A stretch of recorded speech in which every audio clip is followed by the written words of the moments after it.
पंडित मनोहर के बेटे को देख अनुपमा के उड़े होश।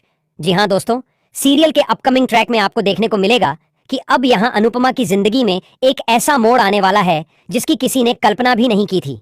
एक ऐसा चेहरा और एक ऐसा शख्स जो न केवल उसके अतीत के जख्मों को फिर से नया करने वाला है, बल्कि उसके वर्तमान को तोड़कर उसके भविष्य को भी अनिश्चितता के अंधेरे में धकेलने वाला है।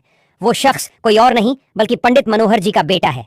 वो एक नाम जो अब तक अनुपमा की दुनिया में नहीं था, लेकिन उसकी मौजूदगी सब कुछ बदलने वाली है और सब कुछ शांति के साथ सहजता की ओर लौट रहा था। अनुपमा धीरे धीरे अपनी टूटी हुई दुनिया को फिर से जोड़ रही थी।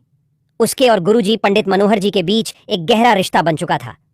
वह रिश्ता जो पहले एक साधारण गुरु शिष्य का था, अब एक ऐसी भावनात्मक डोर में बंध गया था जिसमें आदर, अपनापन और एक अनहा भरोसा था। लेकिन नियति को कुछ और ही मंजूर था। एक दिन बिना किसी पूर्व सूचना के गुरुजी का बेटा विदेश से वापस लौट आता है। पहले पल जब अनुपमा उसे देखती है तो उसे अपनी आंखों पर यकीन नहीं होता। वह एकदम अनुज की तरह दिखता है, हूबहू, वही चेहरा, वही चाल, वही मुस्कान, जैसे वक्त ने अनुज को फिर से उसके सामने खड़ा कर दिया हो। मगर जैसे ही वह लड़का उसे देखता है, वो ठंडी आवाज में कहता है, आप शायद किसी और को समझ रही हैं, मैं आपको जानता भी नहीं। अनुपमा का दिल कांप उठता है। वह सोचने लगती है, क्या यह सच में अनुज है और वह उसे भूल गया है, या यह कोई और है। गुरुजी से जब वो इस लड़के के बारे में पूछती है तो वे बताते हैं कि यही उनका बेटा है जो कि सालों पहले उनकी दूसरी पत्नी के साथ विदेश चला गया था। जब गुरुजी अनुपमा को उसकी बचपन की तस्वीरें दिखाते हैं तो वह पूरी तरह आश्वस्त हो जाती है। ये लड़का अनुज का जुड़वा भाई है, लेकिन कहानी यहीं थमती नहीं। यहीं से इसकी असली शुरुआत होती है। एक रात अनुपमा उस लड़के के कमरे में कुछ ढूंढ रही होती है।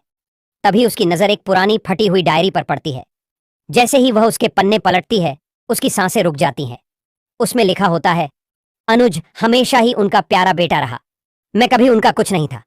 उन्होंने मुझे छोड़ा भुला दिया, लेकिन अब बारी मेरी है।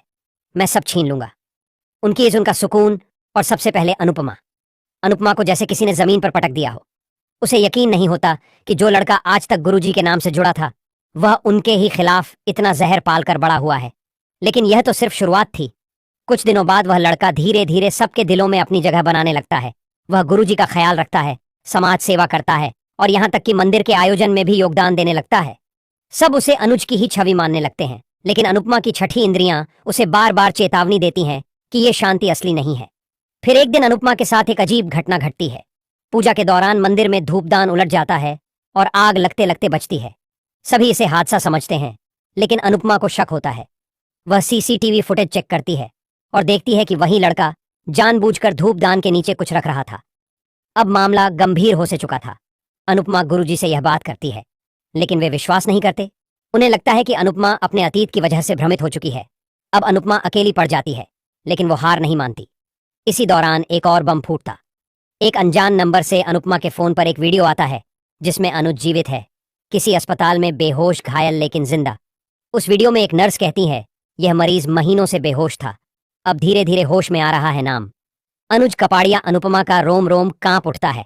अगर अनुज जिंदा है तो फिर यह लड़का कौन है। वो हॉस्पिटल पहुंचती है। तभी अनुज की आंखें धीरे धीरे खुलती हैं। अनुपमा को देखकर उसकी आंखें नम हो जाती हैं। वह फुसफुसाकर कहता है, भागो, वो तुम्हें मार देगा। वो मेरा भाई नहीं है। यहीं पर खुलता है असली राज। वह लड़का अनुज का जुड़वा भाई नहीं, उसकी मां के पहले पति का बेटा है, जो रिश्ते में अनुज का सौतेला भाई है। उसने ही अनुज को मरवाने की साजिश की थी और अब उसकी पहचान लेकर उसकी जगह हथियाने आया था। अब सवाल सिर्फ ये नहीं रह जाता कि अनुपमा किससे प्यार करती है, बल्कि यह है कि कौन है असली दुश्मन और कितने चेहरे अब भी नकाब में छिपे हुए हैं। गुरुजी, जिन्होंने जीवन भर धर्म और अच्छाई का पाठ पढ़ाया, अब अपने ही खून की सच्चाई जानकर पथराए खड़े हैं। अनुपमा की जिंदगी में फिर से आग लग चुकी है, लेकिन इस बार ये आग न सिर्फ उसके रिश्तों की परीक्षा लेगी, बल्कि उसे इंसान और इंसानियत के बीच फर्क दिखाएगी। अब कहानी सिर्फ अनुपमा की नहीं है, बल्कि ये कहानी है एक नकली चेहरे के पीछे छिपे असली शैतान की, जो कि अब लौट आया है। वैसे दोस्तों, क्या आप भी सीरियल में एक बार फिर से अनुज की एंट्री देखना चाहते हैं? यदि हाँ, तो कमेंट में यस लिखें, और यदि नहीं तो कमेंट में नो लिखें।